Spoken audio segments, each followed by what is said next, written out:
please join me in welcoming the distinguished Chris Inglis. Thanks, Pat. Thank you. Thank you.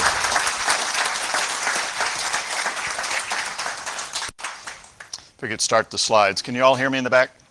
Excellent. It's a delight to be here. Having flown into Indianapolis last night and driven across, I know why I've not been here yet.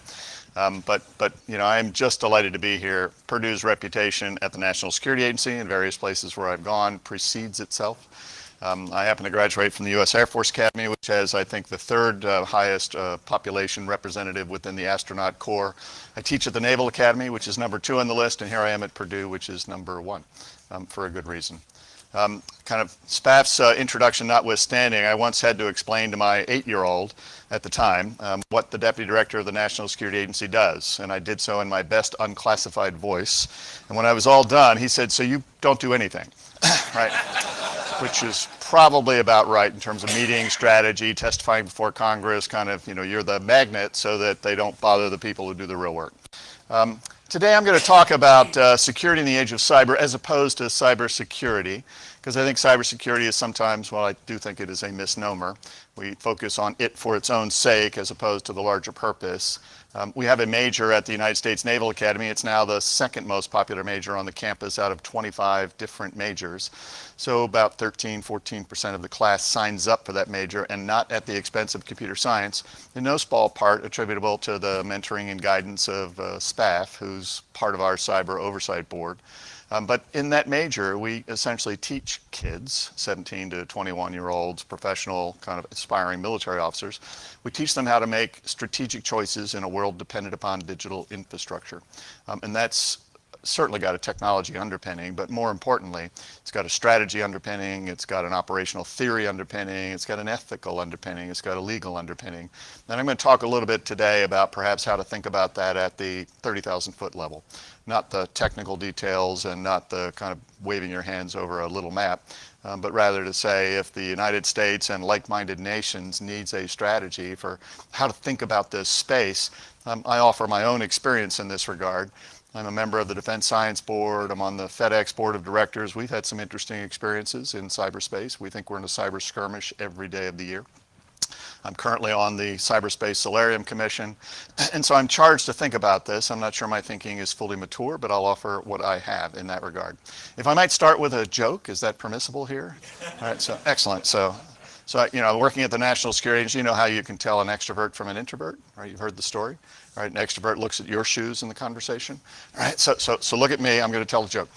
So I was an Air Force pilot for 26 years, meaning that's true. That's not the joke, meaning I was happy once.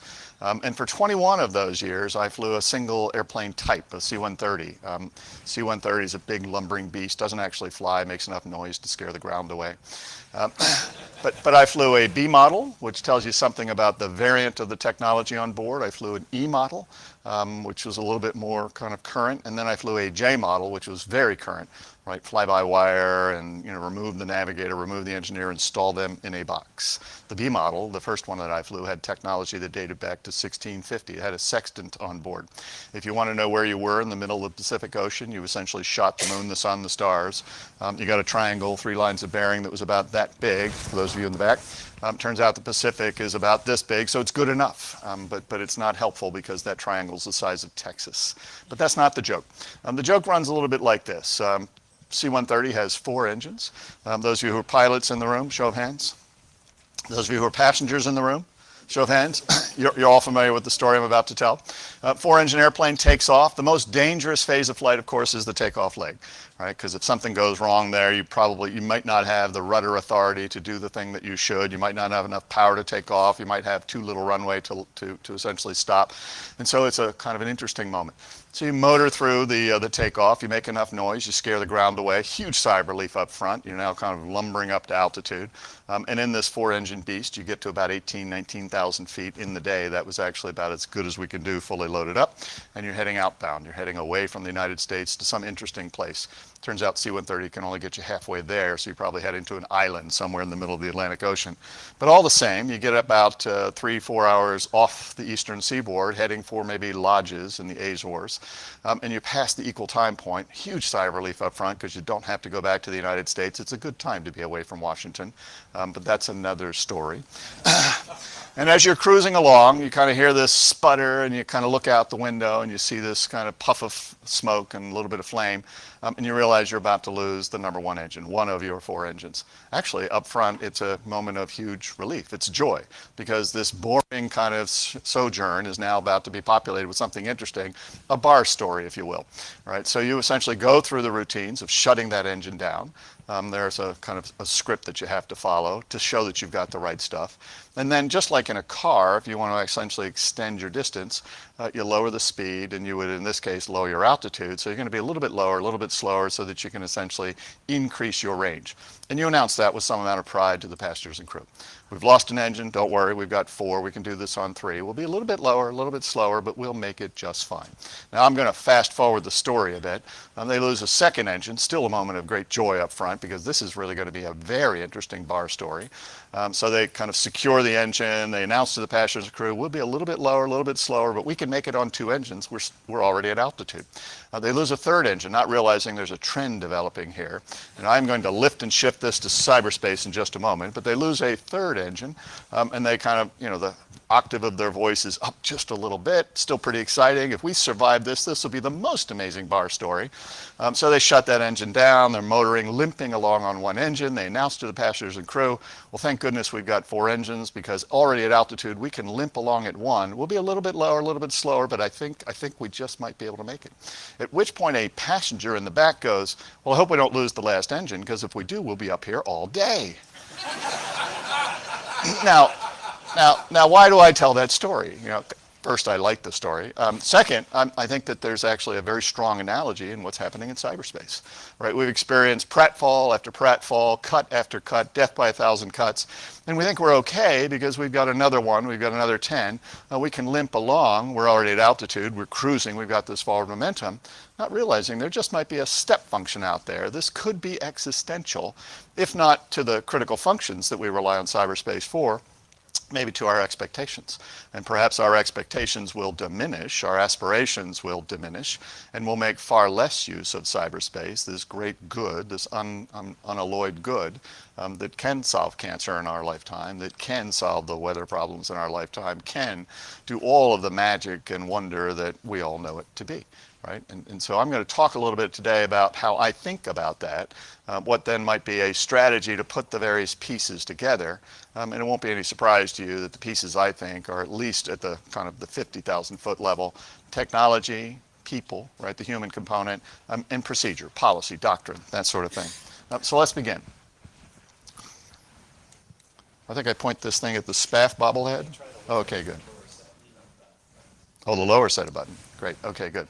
I don't think anybody in the room needs to kind of read these words, but essentially it says, if you look to the folks that are responsible for critical functions, the top box talks about what the Securities Exchange Commission says about publicly traded companies, but any company reliant upon digital infrastructure. It says, be very afraid. And if you look at the bottom box, it says that the Director of National Intelligence, as recently as 2 months ago, said that this issue is with us for years to come. The risk that we suffer in cyberspace is with us for years to come. This is not a job generator. This is not a sales pitch for technology. This is the reality that this domain, this place called cyberspace, is not safe, and it's not likely to be safe for the kind of foreseeable future. And I would say that that's a reality as opposed to a dirge, right? So therefore, there's something we can do to defend ourselves in this domain. And I'll talk a little bit about that. There's a wonderful website out there. It's called informationisbeautiful.com. You don't need to read the details of this. Just note that every bubble on this chart, which essentially shows breaches from present day back to the dawn of time, every bubble in this chart represents a breach of some sort. If it's a large bubble, it's a large breach. If it's a small bubble, it's a small breach. But there's not much white space up here.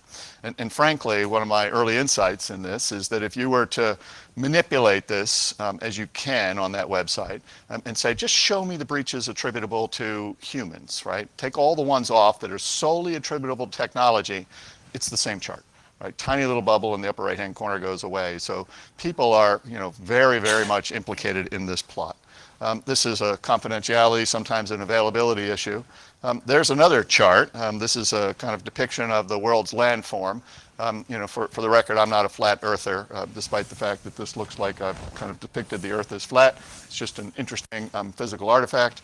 But laid over top of this is a denial of service attack, essentially somebody hurling Nerf balls at your front door so that you can't get to the front door, illegitimate request for service. A denial of service attack in 2012, 2013 that occurred on 200 separate days. So prosecuted by the Iranian nation state. Why? Because they were probably angry at the United States and perhaps trying to take a whack at something that it found to be a piece of critical infrastructure. If you're a red dot, you're essentially hurling these Nerf balls. You're hurling the denial of service attack. If you're a blue dot, you're receiving them. So you can see a heavy concentration on the East Coast and the West Coast of the United States, but it's globally interconnected. You can see Sydney's playing a role, London's playing a role. They're all part of the victim set. If you're a yellow dot, you're part of the global infrastructure that on a moment's notice could be turned right to the attack and used to become a red dot so that you can hurl these Nerf balls. What I find interesting about this is a couple of things. One, nation state did this with impunity. No consequences whatsoever ensued to Iran, despite the fact that this went on from August to June of 2012, 2013. Two, it required very little technical sophistication. And three, and most interesting of all, if you look at this chart, it's very hard to see Tehran. Right? You can't see that the source of this is in fact Tehran. There's no physical geography that gives you a sense based upon this very accurate virtual depiction. No physical geography that comports or essentially tracks with this to say, oh, I can see where it's coming from. It's very hard to do that. Cyber has some unique characteristics, such if you're trying to figure out who's who in the zoo, your experience in the physical world doesn't do you much good. Next chart, kind of not to be outdone, we had a series of attacks on commercial infrastructure that I don't think were the purpose of those attacks, but I'll explain in a minute. In 2017, and then kind of going into 2018, I'll explain that in a little bit, which I would describe as brazen, indiscriminate, and hugely impactful. These were, of course, in the spring of 2017 and the summer of 2017, something called WannaCry in the spring and then NotPetya in the summer. WannaCry was an attack we now know by the North Korean nation state, probably in its role as a criminal enterprise, but the North Korean nation state, an attack called ransomware, which essentially, if you were unprotected, if you had failed to patch a particular variant of the Microsoft operating system, then they would go in and kind of use this zero-day vulnerability and encrypt your data such that you would then have to pay them 300 bitcoins to decrypt the data. If it was data that was critical to you, say you're the national health system, not making that up, UK's national health system went down hard because they hadn't actually kept their inventory, their state up to speed. And if you kind of needed your data back about patient appointments, about prescription regimes, about who's scheduled for surgery today, the premise is that you'd read the note on your screen, you'd send 300 bitcoins off to some account, and whoever it was behind that screen would then send you the key. Turns out the North Koreans were incompetent. They were unable, right, to send you the key. So whatever bitcoins got kind of sent into the ether, nothing ever came back.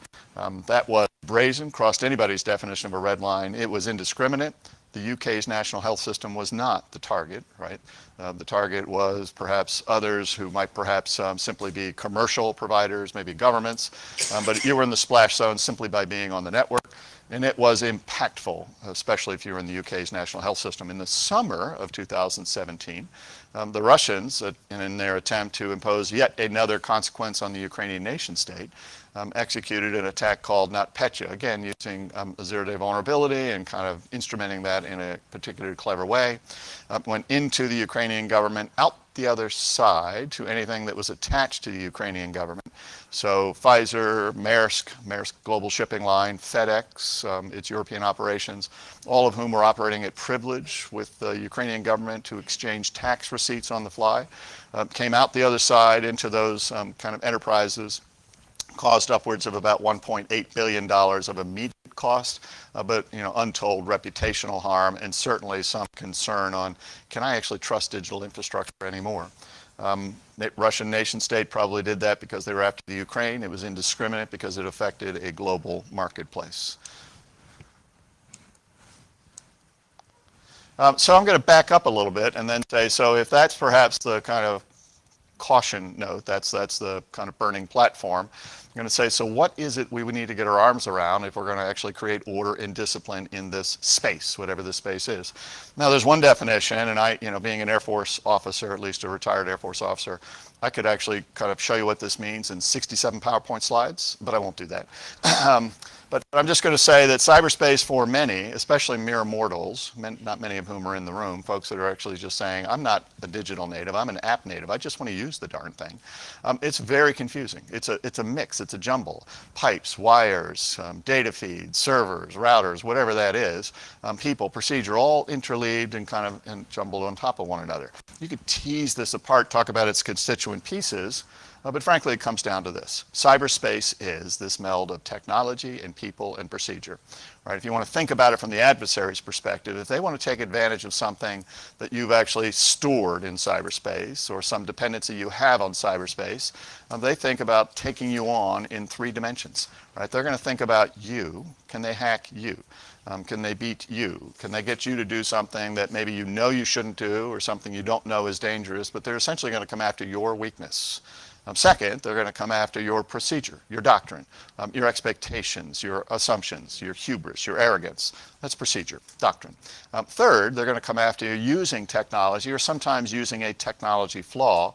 But most of the events that I look at, right, you can essentially fairly say it was the first 2 things that they took advantage of.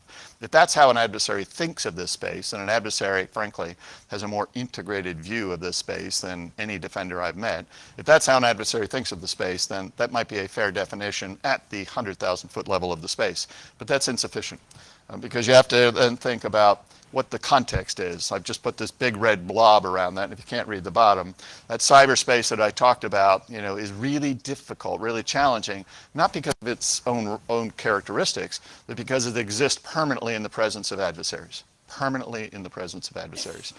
There's now a criterion out for academic institutions, 4-year or 2-year academic institutions, to graduate students, in the field of cyber science. And up front, they have defined what they mean by cyber science as being the meld of people, procedure, and technology. They use fancier words than that, in the presence of adversaries. That's really, really important. Right? If you assume that the system is going to be installed in a benevolent, benign environment, and it therefore only needs to contend with human error perhaps in the design, error in its implementation, but not have to deal with squirrels who might break into your electrical enclosure, or Russians, same thing, who perhaps try to attack you through the Ukraine. I'm sorry, I digressed in that regard. Then you're going to perhaps fall short in your expectations about what you really need to defend against. The strategic context, continuing. We used to say that the sins and sinners in this space, again, thinking about this from the adversary's perspective, because they have the most holistic view, we used to say that the sins in this space were typically of, hey, I don't want somebody to steal my data, so I worry about confidentiality.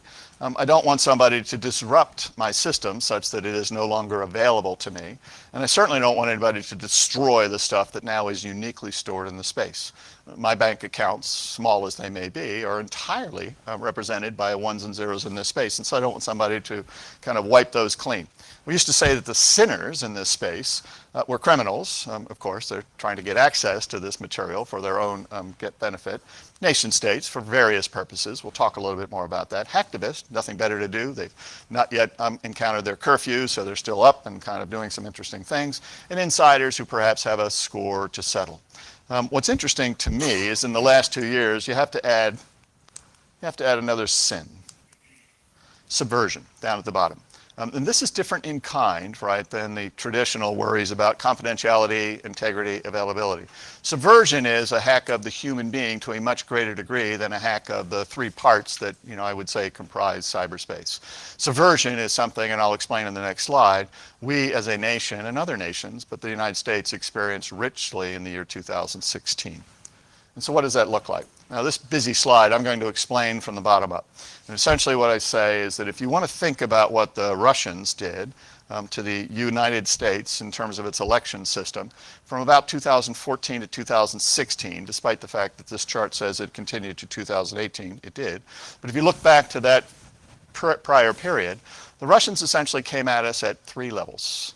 Right? First and foremost, the Russians used their ability to hack networks, people, procedure, the Democratic National Committee, for one. They use their ability to do that to steal emails, to perhaps garner some information. They use their ability to perhaps manipulate that infrastructure to run troll farms and to release sometimes accurate, sometimes inaccurate information, but in a tailored, segmented way, such that what they did was to do things that we would say at the foundational level are kind of easily described as violations of confidentiality, integrity, availability. And if you wanted to defend yourself against that at that foundational level, you would say basic information assurance, right? We need resilience, we need robustness, perhaps resilience not just in the architecture, the technical architecture, but resilience in the people, right? Somebody should know not to click on a link that you might not know is from Russia, but you probably know doesn't have the right provenance.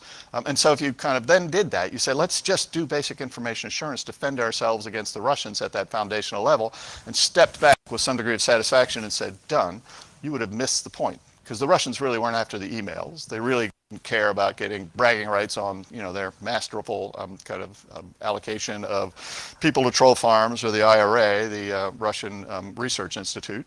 What they were really after was something more, right? Extrapolate those emails, extrapolate that digital infrastructure, expand what those people were doing in the election system up one level further. And what the Russians were after was the election system. And if you wanted to defend that, you need a fundamentally different approach, an augmented approach, not kind of independent of what happens at the foundational level. But if you're going to defend the US election system, you actually need to form a collaboration between 50 states and 4 territories, because that's where the voter registration takes place. That's where the defense of the voter registration takes place. That's where the actual election takes place. It's hugely distributed and delegated. And so you need to stand back and say, got it. These guys aren't playing kind of tic-tac-toe, they're playing perhaps checkers. And so at the second level, you need to add something more in terms of what you do. But if you then, with some degree of satisfaction, perhaps a certain degree of smugness, step back and fold your hands and say, done, right, I've defended against these guys, you've missed it that they really weren't after that at all. They were attacking at a third level, which is the top level of this chart.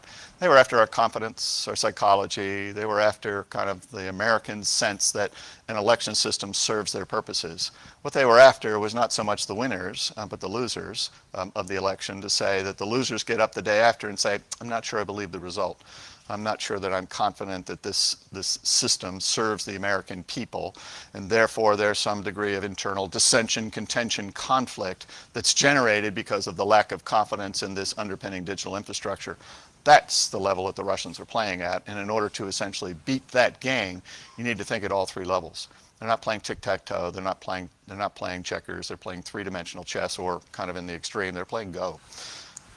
And so what do we do about that? Well, first I'm going to step back and say, so what are the conventional wisdom associated with either how the space operates or the things that we do to defend ourselves in that space? And so, busy little chart, I'll walk you through this, but thoughts on, did I skip a chart? Nope, I've got it. First let me back up. I did skip this chart, say a little bit about this. Now, this I think falls out of what I've said so far. But the overlays in terms of you stand back and say, well, what is happening in the space? Most folks would see this inexorable onrush of technology. I have an iPhone 8 because I haven't yet paid for it, right? So I'm still paying month by month. I probably have another year to go on that. I think there's an iPhone 10 out there. I don't actually read the ads because I don't want to cry, right? And so I think about this inexorable onrush of the devices and the apps and all that stuff. But frankly, that's not the pacing function in this space. The pacing function is 4 things. 1, there is a new geography, unreconciled to the old. Right? Think about how people who actually are successful in using digital infrastructure think about geography. They don't think about physical jurisdictions. Right? They think about this boundaryless world. Now, you know that to a fairly well. But unless you understand that new geography, you're going to be condemned, right, to essentially operate at the speed of the old geography. I don't think I need to say more. We have netizens alongside citizens, my clever way of saying that people increasingly have a propensity to organize not by physical proximity. Right? So somebody told me earlier they were born and raised in this kind of city, and therefore they thought there was one college in the world, and they went to Purdue. Right? Now that's probably exactly the right answer no matter where you live on the planet Earth, but it's probably also because of some degree of physical proximity. You kind of sense, oh, that's the school, that's where I'm going to go. Right? People now have an opportunity to organize by ideology across these broad networks that can either inspire or connect or radicalize them. And in turn, they have an equal opportunity to reach out and do that across these networks without regard to physical proximity. In the physical world, we worry about that phenomenon as a kind of source of lone wolf terrorist. People who get up in San Bernardino, California one day and kill their fellow citizens, when they would look back at that person and say, but you're one of us. We've lived alongside each other. We play softball together, right? This issue of kind of something sometimes wonderful, kind of think of Tahrir Square in terms of the Arab Spring, sometimes insidious, is a prospect that we need to think our way through of how do we make sure that it is the former, it's inspiring, and not the latter, insidious. Disparity endures. That's the third phenomenon. No big surprise. There are people who have a lot of money and people who don't. People who then try to either collaborate or compete or conflict, right, to reconcile that discrepancy, increasingly use cyberspace to do that. Now that is not simply kind of restricted to money. There's sometimes a difference in religious, right, respect. There's sometimes a difference in geopolitical respect. But cyberspace increasingly is the venue where those reconciliations take place. And then finally, geopolitics continues apace. That Russian example I gave, that's geopolitics playing out. That North Korean example I gave, geopolitics playing out. The Iranian geopolitics playing out. And while the sinners still are in quantity order, right, the criminals, the nation states, the hacktivists, and the insiders, increasingly the one that's jumping off the chart in terms of having an enormous consequence are the nation states. So now to these next two slides. This clicker is very eager to please, I must say. So conventional wisdom. Let me just walk down conventional wisdom. We used to think that the hazards in the space were the big three that I talked about: theft, disruption, destruction. We used to think that threat paced the risk. What's that mean? Meaning that you didn't defend yourself against something until you knew that something or someone was actually trying to do it to you, right? That there was some kind of presence, there was some life force that was actually after you. We used to think that cyber was an information technology issue. It's like the motor pool. Just make the darn thing work, would you? Because I have things to do. I've got an operation to conduct over here. Meanwhile, those operators are the ones taking all the risks. The poor technologists have no idea what the risks are, but I'll say more about that in a minute. We used to think there were clean lines between the criminal and the nation state. North Korea has actually blown that right out of the water, Russia too. We used to think the private sector was on the front lines and could handle it. That's still partially true. We used to think of the government as a regulator or a defender asynchronously, right? You didn't really know which version of the government was going to show up. I was actually in the White House when the Iranians were attacking. I was on the National Security Council as a kind of deputy at NSA. When the Iranians were attacking, U.S. financial infrastructure day after day after day across 2012, 2013, save you the long, interesting story about how the government came to its conclusions about what it would or wouldn't do. But there was a moment in time when the chair of a meeting, chair of the National Security Council, said, so what are your industry, what are your commercial private sector counterparts telling you? Went down one side of the table, right, the folks that typically represented the regulatory component of government, and each and every one of them said, we've talked to the private sector, they're fine, they don't need our help, thank you very much. 'Tis but a scratch. Right? Went down the other side of the table, which typically provided advice, counsel, meaningful support, right, to the private sector, had no regulatory function whatsoever, and all of them said, they're dying out there. They wonder why we're not kind of standing in, why we're not helping them, why we're not defending the private sector against a nation state. Because the first side of that was the regulators. When they showed up, right, it kind of threw a wet blanket on you. And the second side would bring fire hoses, right? And those two faces of government, which you couldn't predict which was which, made it such in the old days, right, that this was a crapshoot as to whether you would tell the government, I've got a problem. So now, I would say that kind of now and future, to those three risks, add subversion. It's a big deal. And you defend yourself against subversion in a way that's different. It's an extension of how you might defend yourself against the first three. As opposed to threat being the thing that then paces your sense of risk, increasingly it should be vulnerability. What do I mean by that? I mean, if you have some latent vulnerability, even if nobody in the world knows about it, even if nobody in the world you think would take advantage of it, you better think about defending yourself against that, because its movement from a vulnerability to a risk could occur in hours' time, right? And you're not necessarily going to be the target if you're the victim. We used to think that cyber was just an information technology issue. It's an operational issue. It's the operators who take the risk. And this is fundamentally a primary business function, not a technology function that if it doesn't work, you just do your business some other way. Criminal lines between the criminal and the state's blurring. In some cases, it's completely overlapped. The private sector is still on the front lines. It can't handle all of that. If you ask Maersk, if you ask FedEx, if you ask Pfizer, if you ask any number of other companies that have experienced some of these near existential threats, they would say, look, we believe that we've got to do everything we can to create resilience, to understand what's then happening on top of that digital infrastructure, so cognizance, real-time situational awareness, and frankly, to muster some resources necessary to respond and recover. But we can't prevail against a nation state. There are certain things we just can't bring to bear.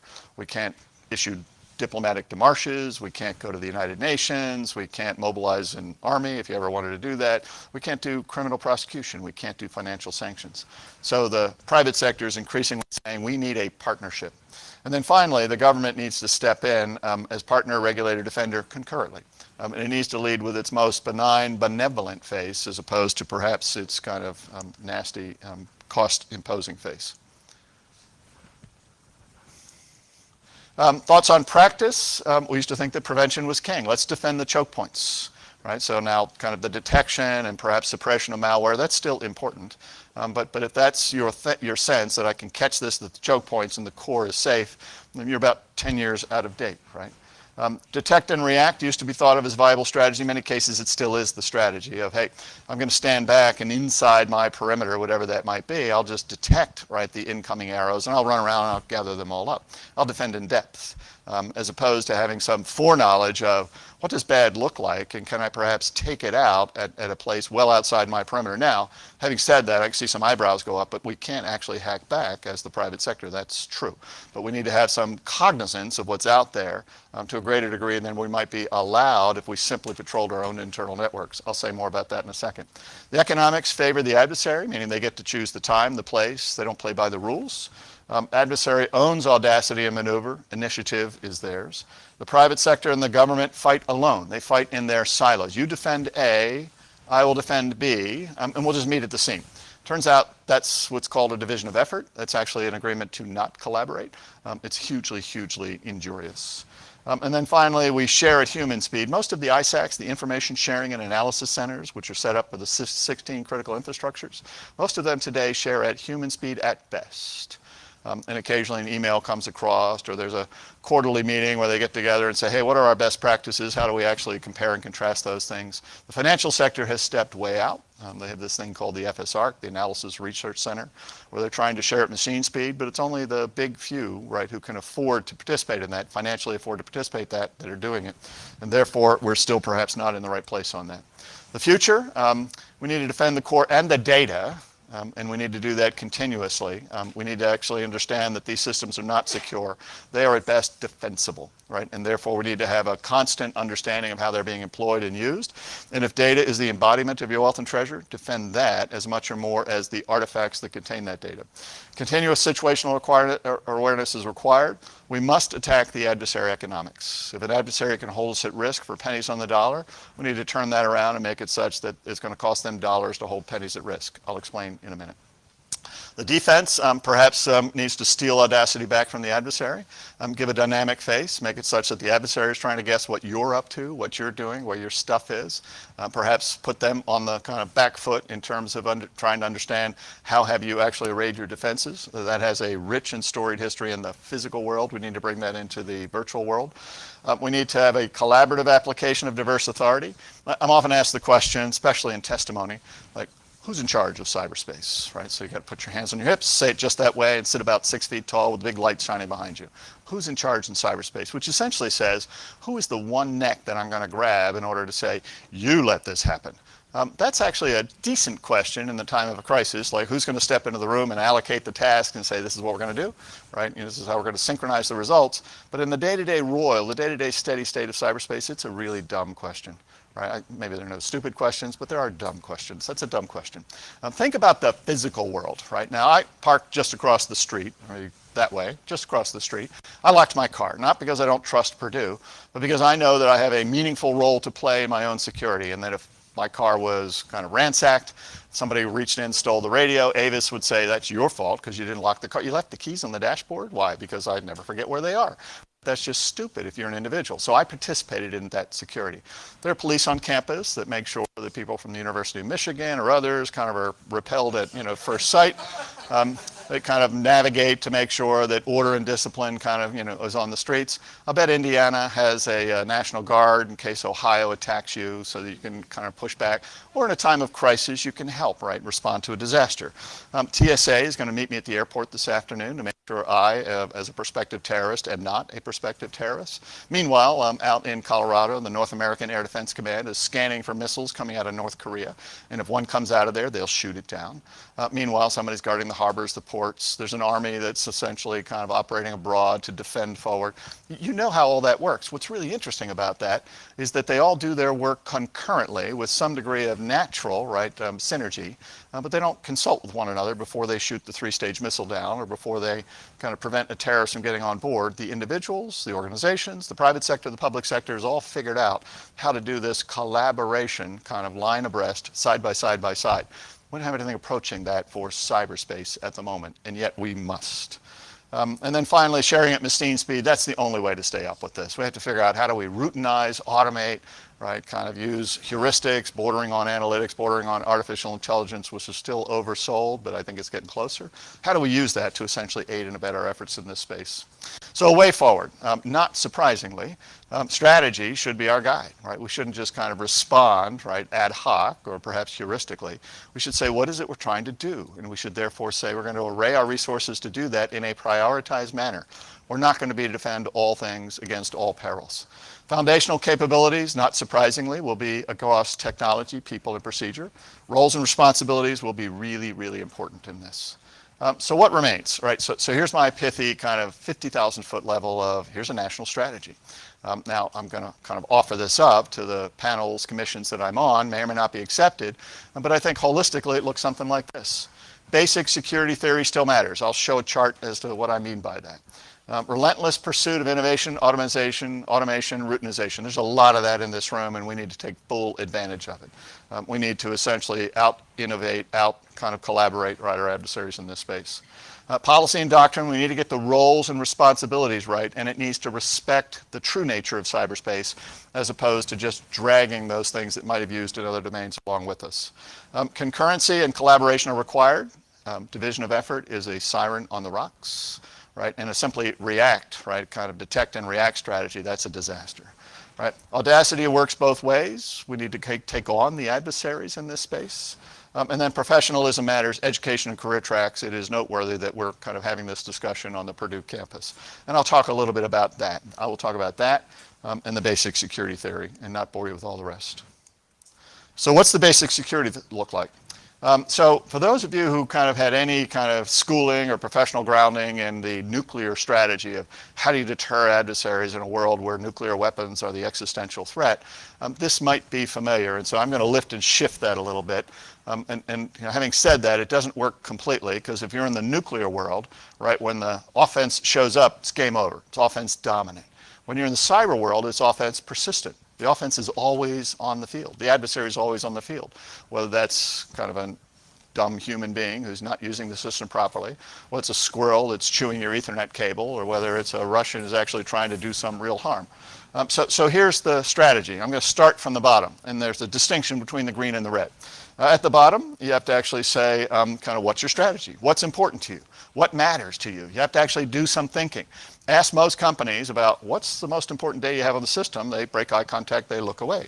Right? So I don't know what's on the system. Stuff is on the system. I'm going to defend it all. That's insane. Right? Need to know what it is that's on the system. What are you defending? And with what degree of investment are you willing to do that? You then need to declare those priorities so that the people that are actually defending the system, or the people holding that at risk, understand those priorities, and they therefore are properly advised as to what investments they should make, or perhaps what consequences will ensue if they take that on. We very seldom do those first two layers, but without those two foundational layers, the rest you're just kind of running around practicing Brownian motion.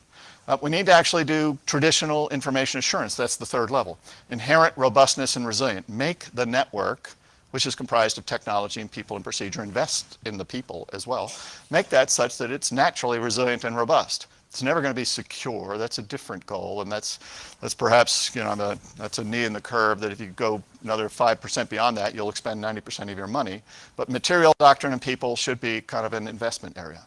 Then, having created a defensible architecture, the topmost green layer, you need to actually understand how it's being employed, really employed. Right? That's about cognizance, vigilance. That's about understanding what the life forces are on your system. I'm amazed at how many companies, or for that matter, public sector organizations, they do the first three with some reasonable facility, and then they assume that the network will defend itself. They therefore don't actually apply the human component of how do I understand what the state of the network is. It's eternal deficiencies playing out. Therefore, they don't do that topmost green level, and they're shocked, stunned, and amazed when they come back in on Monday, having left on Friday, and the network didn't defend itself. It won't. Now I'm going to get into the red space. So the active defense, the local close-in fight. If an adversary says your resilience isn't enough, your deterrence by denial isn't enough, you're kind of denying me my opportunity to essentially have my way with you. If they still come at you, you need to be prepared to essentially repel borders. You need to be prepared to essentially engage in that close-in fight. That gets a little dangerous in terms of authorities because by law within the United States and like-minded nations, organizations aren't allowed to operate outside, right, those kind of jurisdictions that they physically own or have lease rights to operate. And therefore, there needs to be some application of inherently governmental authority or adjacent authority, but you can't do this by yourself. You actually have to be in a collaboration. Ultimately, I think, not just between private and private, but between private and public, private and government, to essentially bring those tools to bear. And then finally, right, you got an adversary that's still coming at you. They said, look, your inherent resilience isn't enough. You're kind of pushing me off at the perimeter or just outside the perimeter isn't enough. I'm still coming at you. You need to be able to go and impose consequences on them. Now, this isn't necessarily just in cyberspace. It could be that the consequence you impose is a financial sanction. It could be that you just shame them. Now, a lot of the countries doing this are not shameable, but give it a whirl. It might be that you essentially criminally indict them. It might be that you kind of arrest and extradite them. You need to bring that power to bear as well. Here's though kind of something I think is really important about this. This is hierarchical. If you're engaging in the red stuff before you've done the green stuff, shame on you. Right? A, it won't succeed, and B, you're reckless. Right? You're swinging a baseball bat in a small, dark room with lots of china in it. And therefore, you need to do the foundational stuff, work your way from the bottom to the top. Two, independent and hierarchical layers, but you need to work it from the bottom up. Two, this is a whole of society approach. This is not a pitch to the government what it should do or a pitch to some private individual what it should do. Rather, it begins to describe what might be the kind of engagement of all of these instruments of power in a collaborative side-by-side manner. And frankly, these things all have to be done concurrently, again, though, with some sense of what the hierarchy is. Now, the basic security theory that's in the background now, still mattering, there is an expectation that not just this grand strategy plays out, but that everybody does their bit. Right? I locked my car, right? I didn't put my iPad on the dash, I didn't leave my keys on the dash. I did some basic kind of local work so that I could participate in the physical defense of this realm. There's something called the National Institute of Standards Technology Framework. It asks some pretty simple questions of, have you identified, upper right quadrant, have you identified the assets that are valuable to you? Have you taken measures to protect them, information assurance? Have you got the ability to detect anomalies on your system? Do you have the ability to respond? And do you have the ability to recover? Can you actually work your way through when the system's not operating in perfect sense? And that virtuous cycle, but that continuous cycle, really concurrent phases, there's an expectation that individuals, private organizations, government will do those sorts of things as their contribution to the fray. Right? And so kind of take that kind of grand strategy on the first slide, add it with this expectation of local diligence, and you get something that says this just might make for a defensible, right, kind of space, defensible realm.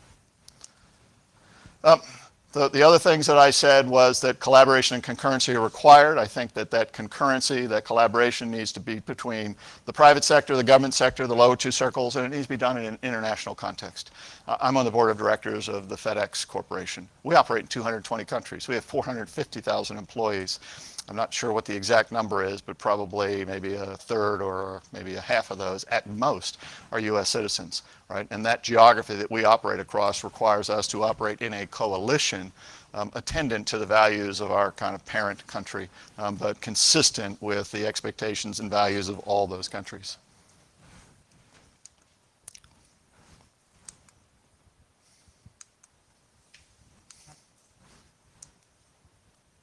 I'll be familiar with this by the time I'm done. There we go. Now, I've called out a particular role for the government, and because I think the government is underrepresented in terms of making a full and fair contribution to this mix. And I'm not going to describe the government's first role as being one of a regulatory nature or perhaps imposing cost. The government sometimes walks into a bank that's just been robbed and slaps the teller, right? That's not appropriate, right? What the government needs to do is to figure out what are its beneficial components and lead with those. And I've got those here in this order. First, the government has a bully pulpit, right? It can serve as a promoter. It can serve as someone who shapes opinion or something shaping opinion, lead by example, kind of practice it at home such that it then might be kind of something others do. It can facilitate. It can facilitate either by using that bully pulpit, or it can facilitate by perhaps creating incentives or liabilities, or by creating venues or permissions for the private sector where most of the innovative capacity lives, at least 95%, and most of the kind of build, operate, and sustain lives. But the government can help in that regard. Right? There's still a concern, not just within sectors, say the financial sector or the electrical sector, but especially a concern across sectors that we're not allowed to share. That if we were to share some sense as to what cyber threat we faced, that a tort lawyer would come flying out of a closet and sue me, or perhaps my shareholders would sue me. And therefore we're somewhat discreet about sharing the true kind of fine-grained knowledge about what transpired, and therefore we let somebody else suffer this before we do. The government can be a contributor, right? So there's something at the Department of Homeland Security just stood up called the Cybersecurity and Infrastructure Security Agency, and it now is trying to lean forward in the straps and say, how do I actually take government acquired information, maybe it's from the National Security Agency, kind of operating as it should, right, abroad, trying to figure out what the threats are kind of broadly, or maybe taking the National Security Agency's best practices, because its fundamental role is to discover vulnerabilities, take those best practices and convey them to the private sector, contribute to the advance of knowledge in the private sector. It's not going to be the bulwark, but it's going to make an important contribution. It can be a co-conspirator in threat identification and mitigation. I use that kind of with tongue in cheek. It can be a collaborator in that. Now the UK, the United Kingdom, I think has this exactly right. In the United States, we have this huge issue of if a private organization discovers something, it's probably proprietary because it's attached to their kind of digital infrastructure, or if the government discovers something that's shareable or should be shared, it's probably classified because by the time it crossed that threshold, there are kind of unique sources and methods in that, and it probably tracks back to the intelligence community or something else. And at this moment, what you have is this challenge of how do I get this information either proprietary or classified? How do I have it cross over such that it can benefit all God's creatures, right? And then the sanitization process takes place, which any of you who are familiar with that can go months to years, by which time the technology that it's attributable to is in the Smithsonian. And so you wonder, why did you spend the last year kind of taking this thing across the finish line? The Brits have essentially reversed that process. What they've done is to say, maybe we should collaborate at the lowest possible level, not at the highest possible level. Not at the strategic level, but rather down here where the nuts and bolts take place. So what they've done is they've taken 650 of their version of NSA. That's a lot of people for them. That's probably 10, 12% of their entire kind of NSA equivalent workforce. They've taken them and they've put them in a place where natural light streams in, right? So they operate in an unclassified environment alongside about 150 members of the private sector. And what they do all day, every day is they discover vulnerabilities. And then begin to mitigate those vulnerabilities across kind of private and public networks, such that if they have a common understanding, it's not already proprietary or classified, it can then off that floor that they're operating on inform the work of hundreds of thousands of people who kind of sit back in those stovepipes. And the collaboration, having been affected at the lowest possible level, stays strong, right, intertwined as you move up the pipe. It actually works. They've been in business now for 2 years, right? They put out a report a year ago, which I kind of read stem to stern. I think they've just put out their second report, but the first one had a meaningful and significant decrease, right, in at least the quantity, if not the effect, the impact of threats that exist broadly across these public and private networks. Right, so that's hugely effective. And then finally, down at the bottom, this is essentially the reverse of the chart I showed you before, which had from green to red, top to bottom. Down at the bottom, I've got active defense, meaning that if there's an adversary that still comes at you, if Russia attempts to influence our elections in 2018 over our shoulder, or in 2020, if they're still doing that, then we can't just stand on shore and catch the arrows, run around saying we'll just try to actually kind of endeavor to persevere. We're going to do the Monty Python routine of saying it's just a scratch. You can't really hurt me. So I still have, kind of my kind of corporal body. We have to actually go forward. We have to go forward and essentially knock the stilts out from underneath that and declare that if you kind of are arraying an offense against me, that an appropriate response to that, a defensive response to that, is to defend forward. And that's in fact going on as we speak. Kind of at the practical level, if you're a technologist in the room, which everybody's making eye contact now, there's a set of things you would do to essentially affect basic information assurance. Defensible systems actually defend the system and prepare for disaster so that you can power through it. I have grayed out most of that since I don't want to kind of be preaching to the choir, especially when perhaps I'm a sinner of sorts. I might not understand this to the degree and kind of with the granularity that you do. I would just say that this is really, really important as a foundation. But I would say the following, which is that if your goal is to make a secure system, that's simply not possible. So on this chart, which I think I put up for leaders or policymakers of, hey, if you essentially are accountable for the operation of any particular sort, whether that's broadly or just locally, you need to think about three things. Think about cyber in its real form, which is its people, process, and technology. If you're only defending one of those, you're not defending any of those. Two, here's this point I want to hammer down. Security is not possible. Defense at net speed is the goal. Now, I have three children. I love them all equally. One of them is a submarine officer. He flies really low and slow. And he graduated from the Naval Academy. I still don't quite get all of that. Economically, that was a really good thing. And teaching at the Naval Academy, I like to say, it takes an Air Force officer to raise a naval officer. It turns out it's literally true. But I will say this about what he's taught me about this theory. So I asked him once, I said, so, Paul, what's a submarine all about? I need to get my head around that. I'm your father, and, I like to think that I'm a kind of citizen of the world, understand these things, these complicated things. He says, only two things you need to know about the sub, Dad. One, it's trying to kill the crew, right? 24 hours a day, the sub's job is first and foremost to kill the crew, right? Because there's a nuclear reactor on board. It's got a 40-year power supply. Any submariners in the room? It's got a nuclear reactor on board. It's it's complicated, it's dangerous if not properly managed. Knock on wood, never had a real problem on board one of the submarines. He says there are lots of curved dark spaces, whirring machines in there. Get below 100 feet underwater. I don't know how far they can really go, but get below 100 feet underwater, pinhole leak, take your arm off at 5 yards. It is dangerous. I said, well, I won't share that with your mother. What's the second thing? He goes, the second thing is it's our home. He said, we strap this thing on. It makes our air. It makes our water. It's got a 40-year power supply. And we sally forth having strapped this thing on, and they go out for 3, 4, 5 months at a time. And we outmaneuver, more audacious than our adversary in that commonly dangerous space. That's cyberspace in a nutshell. Right? It is eternally deficient. It will kill you if you're not paying attention to it. Right? If you kind of just store your stuff in the cloud and you just leave it at that, it's like, it's in the cloud, I have no idea where it is. I'm a cyber idiot. And you then kind of say, but it wasn't properly attended to by whoever actually sold you the cloud service, not mentioning anyone by name. But if it's not properly attended to because you didn't take the time and attention to understand it down to its deck plates and say, I understand what its deficiencies are, but I'm going to strap this thing on and I'm going to use it and I'm going to practice operational ability, maneuverability, possibly audacity, to outmaneuver adversaries in this space, even if those adversaries are my kind of employees who perhaps aren't practicing the right kind of cyber hygiene. If you think about it that way, which is never secure, only defensible, therefore I must defend it, you're in the right place intellectually. And you just will, outwit your adversaries in that space. And finally, it's about operations more than technology. I was affiliated with a company not long ago that actually had some issues attendant to the kind of the WannaCry virus. And when we looked at what had happened, it turns out a very small percentage of the servers have been affected by WannaCry, right? That was the North Korean kind of event in the spring of 2017. And when you looked at the physical map of this organization, they were perfectly physically distributed. You couldn't have done this more finely if you'd essentially asked Rand McNally to give you the map. And so we said, why these very few, and why are they so perfectly distributed?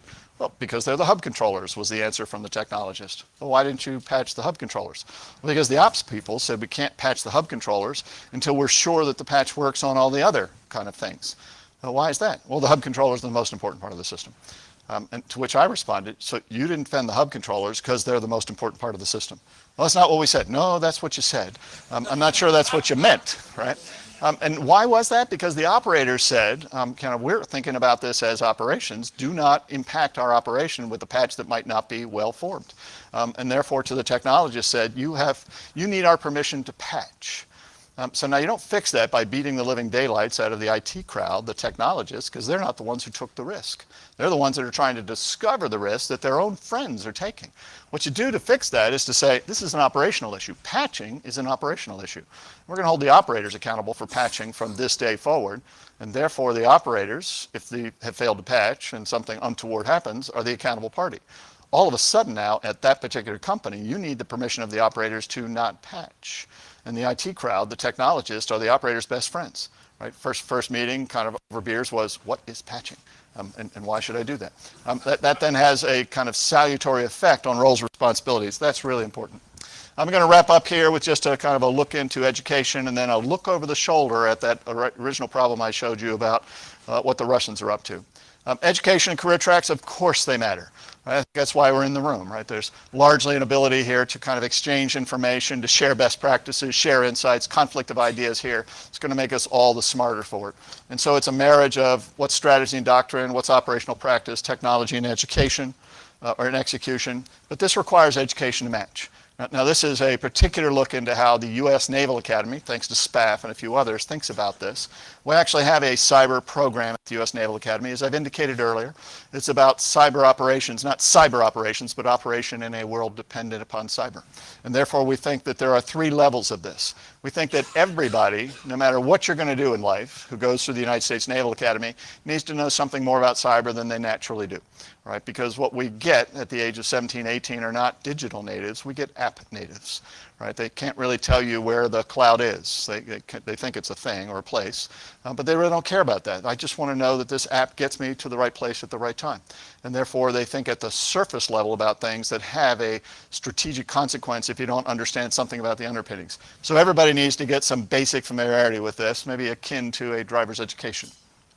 There are many, the Aspen Institute estimates that 71 million people within the United States in various professions that don't have cyber in their title need to know something more in order to be professionally adept at what they do. Lawyers need to know something about cyber law. Engineers need to know something about creating resilient systems, fault-tolerant systems, which has a cyber underpinning.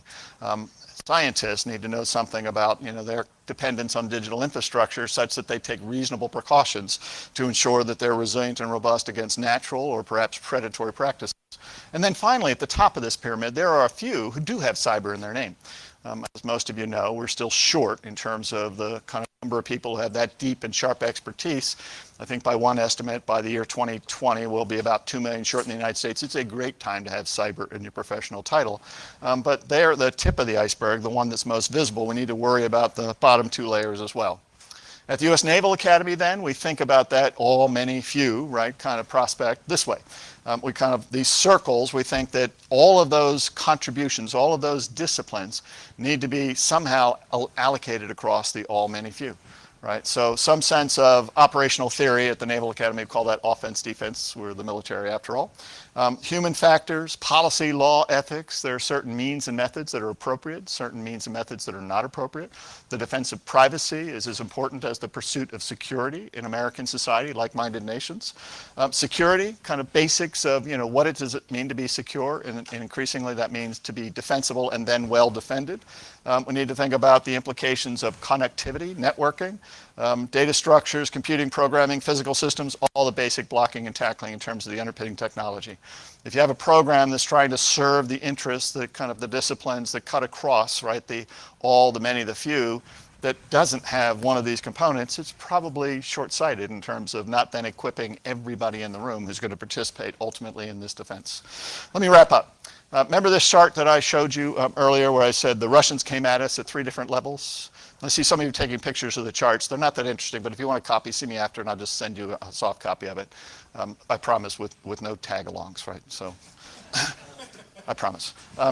So this 3 levels that I showed you earlier, I talked about the foundational level. What's the response to that? Just basic information assurance, basic due diligence, basic defensive network components, which is technology, people, and process. The second level, I said, what's the response to that? That's a collaborative endeavor between the various parties that participate in an election system or perhaps in the creation and defense of an electrical grid. This third level, that's a problem. Because what happens is if you do all the stuff that I've described, I may not have the right answer, but if you do all the stuff that I described, you're probably going to have some pretty significant impact on that foundational level, the basic blocking and tackling level. Probably going to have a pretty healthy impact in terms of setting up the collaboration, the due diligence, right, the kind of coherence across all of these instruments of power at that second level. But this third level, if somebody's going to try to subvert you using this digital infrastructure, right, it actually has some pernicious effects, pernicious abilities, they're going to come at you in the third level, then the things we've been talking about for the last 10, 15 years, and frankly, there's not much new in this presentation in that regard, things we've been talking about will wind up falling short. Because if you're going to defend your confidence, you're going to defend your psychology, you're going to defend your kind of sense that, hey, I'm okay and I've got forward motion, you need to have strategy that essentially is something that the adversary needs to catch up to and chase. You need to have critical thinking such that you can properly diagnose what's being done to you, that you're not kind of incredulous. And you need to have national will and execution. And if I worry about anything in cyberspace, I worry most about that we're not joined up in that regard. We don't have a national strategy. We don't have forward momentum. Kind of if the Russians were to come again at us in 2016, they would say, yeah, the fault isn't in the stars, it was in you, right? We took advantage of your internal divisions. We took advantage of your not being joined up. We took advantage of you not perhaps collaborating across these stovepipes. You were easy prey. It's a great article written in Politico.com. It's about 2 years old now by a guy named Reed Standish. And what he says in the article was, he asked a question. He says, why are the Finns, the nation of Finland, why are they not worried about the Russians careening into their election the way they did into ours, right? And the answer isn't because the Russians aren't trying, right? They're actually kind of equal service in this regard. He said the answer is attributable to 3 things. One, the Finnish government places a premium on critical thinking, right? So in the education system, when they're raising their children, you can't just kind of memorize and recite back, right, the Gettysburg Address. You can't just memorize and recite back some kind of mathematical principle. So now you actually need to internalize that, figure out what it means, kind of look at the convenient, inconvenient facts, and give me a recitation as to how you synthesize and essentially make sense of those facts. Critical thinking is given a premium. 2, the government itself, which is only astride 5.6 million people. You could get them all here on the Purdue campus and tell them what to do and then disperse them. But 2, the Finnish government goes to great lengths to have a forward-looking strategy and then to communicate that to all the stakeholders and to essentially create this forward momentum. And 3, they have material experience with the Russians, living cheek by jowl with them. So if you're Russian, you need to do 3 things. First, you need to catch up to the Finns. They're not waiting to be picked apart. 2, you need to get past the critical thinkers. And 3, you need to look like something other than a Russian. Right? We need to put those advantages on our side. We need to essentially be more cognizant, more aware of what's happening in the space. We need to actually go back to having a premium placed on critical thinking. And 3, we need forward momentum. Otherwise, we're just standing still, ready to be picked apart. And the kind of the approximation of collaboration as division of effort, where you defend A, I'll defend B, ne'er the twain shall meet, will kill us. It'll be a disaster. I've left all of 6 minutes for any questions you might ask, and I'd be happy to take any of the questions that you have. So who's got one? Yes, sir. Sir, great information. So as I'm listening to this and using your example as the sub, one day a state-sponsored actor torpedoed that sub, and then the next day had a ship in the harbor, New York Harbor, and then sent missiles into New York City, killed 100 people. These are kinetic actions. We would have kinetic responses. Right. If the same thing happened in the cyber world where they hacked into the navigation system that resulted in the same end state, hacked into the subway system that resulted in the same amount of civilian casualties as those missiles, at what point do kinetic responses move over into the cyber world? And even in your green to red, at the top, I saw no kinetic actions there. So I guess by policy, I know kinetically it's a lot clearer who the aggressor is, the violator is, right off the spot. Usually with cyber, sometimes it takes a little while in analysis. But at what point do those actions warrant kinetic response? Yeah, it's a fair question. I didn't mean for this chart to be interpreted as a cyber chart. It is, I apply it to the cyber world, but I didn't mean for the kind of tools that we'd use at any level to be restricted to cyber. So let's say that somebody does just what you've said, which is, hey, they're going to attack Wall Street using some zero-day vulnerability that they've inserted into the supply chain. Leave the mechanism aside. And we kind of get to the place where we say, hey, look, all of these green things, they didn't save us, right? We're therefore having to kind of defend ourselves close in or perhaps impose some consequence on them. We need to use all instruments of power at our disposal to do this, right? Now, I kind of went through kind of an alliteration of financial sanctions, kind of public shaming, all that stuff. The kinetic power that we can bring to bear with the military is included in that. But in our society, many societies, there's this idea of necessity and proportionality. So therefore, we need to make sure that the punishment fits the crime, right? That we've actually got a long view on this, and we're not simply reacting with a nuclear weapon, right, to something that is a kind of a cyber event. There probably are situations where a nuclear weapon might be the right choice. God forbid that we live through that day. Right, but I'm with you on that. I would say that I thought the question you were going to ask is, you know, why when we have those very clean lines, those tripwires established in the physical space, why aren't they that clean, and why isn't the government coming in to help, right, in cyberspace? Government's been through a maturing process from 2012 to present. Remember when the Iranians did what they did in 2012, the government did not stand in. It was out of respect for the sovereignty of the private sector. Turns out in hindsight, not too smart. When the North Koreans attacked Sony Pictures, the government said, I will defend the private sector against nation state adversaries, but I don't know how, right? So at a time and place of my choosing was the language. In 2016, the government was not aware of what was happening at the second and especially the third level, therefore didn't have the cognizance to stand in. So 2018, the government did two things. Not as the only player in this space and not even as the primary player in this space, but you've asked the question. Government first said, I have to be cognizant. So I have to actually go forward, and if there are likely adversaries, I have to understand what the devil they're up to. Right? I can't just stand back and wait to react well. And two, when it saw things that were kind of on the rise, essentially holding our election at risk, kicked out the legs from underneath that. Now, most of that, I'm sure, is classified, and so I won't describe it further, but I think the remarkable thing about the day after the 2018 election is when the losers got up, they said, we lost fair and square. Unless, of course, you were in Georgia, but that's a local issue. Right, so. Yes, sir. Wonderful presentation. Is this on? Can you hear me?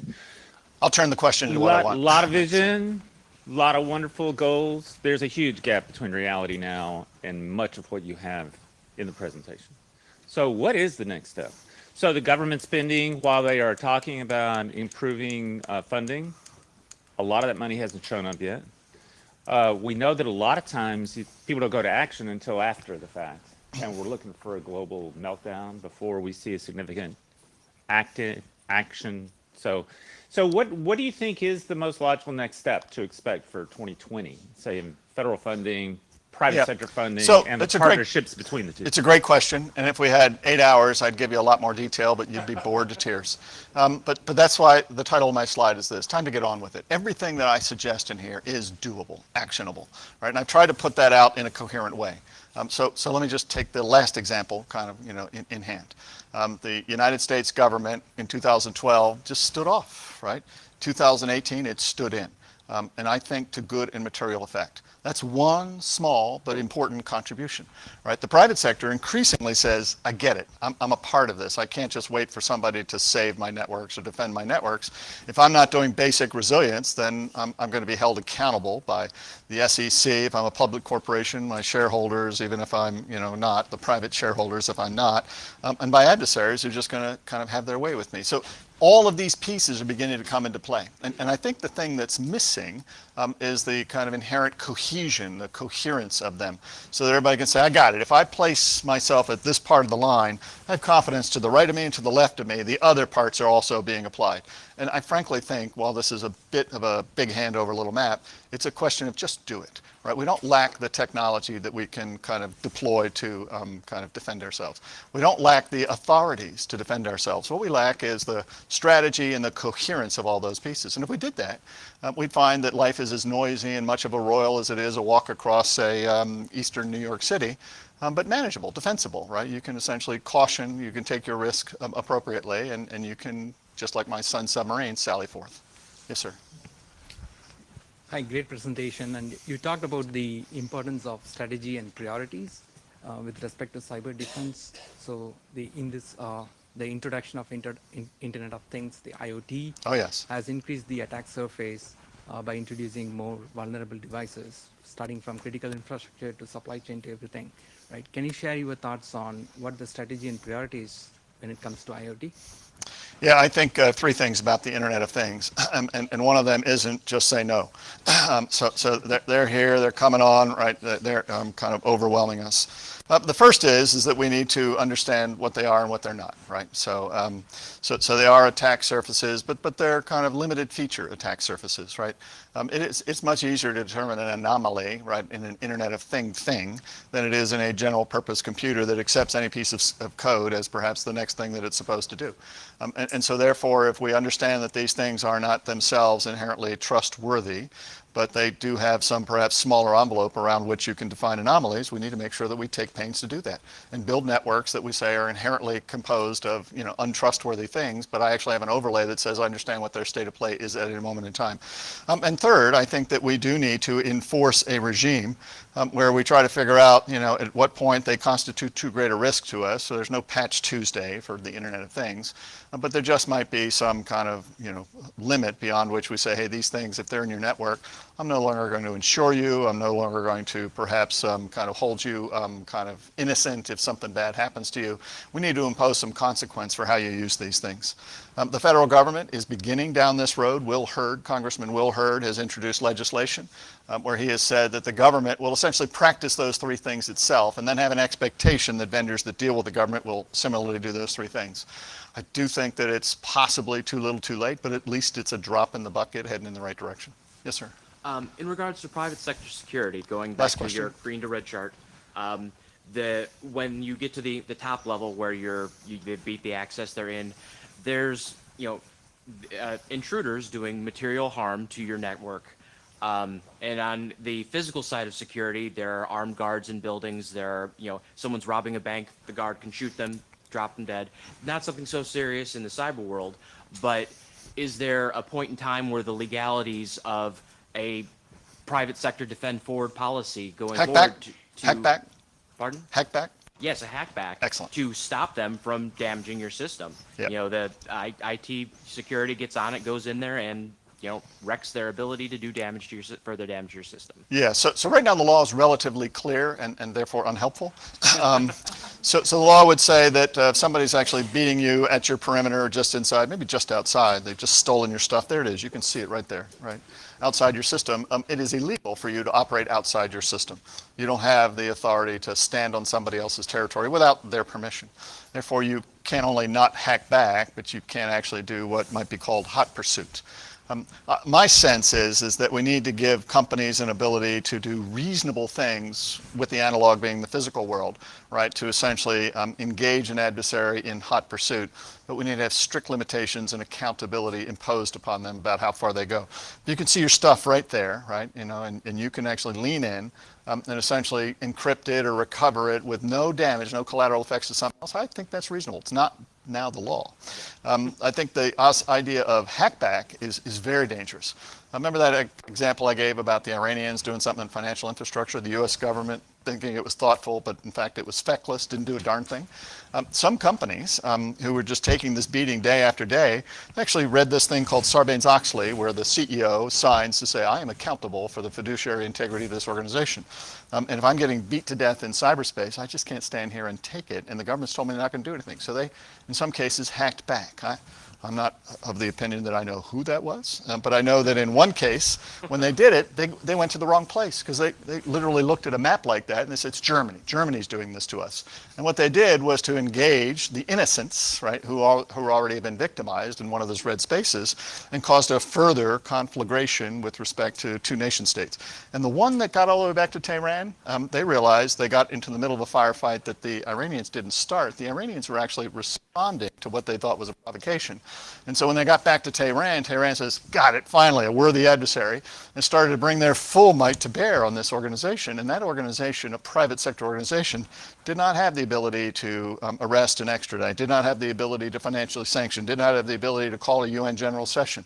They were essentially witless, alone, and afraid, very much afraid in that space. That's an inherently governmental proposition, and we don't want to actually have the private sector stand in on that. So I think there's something in between where we are and where we're going to go.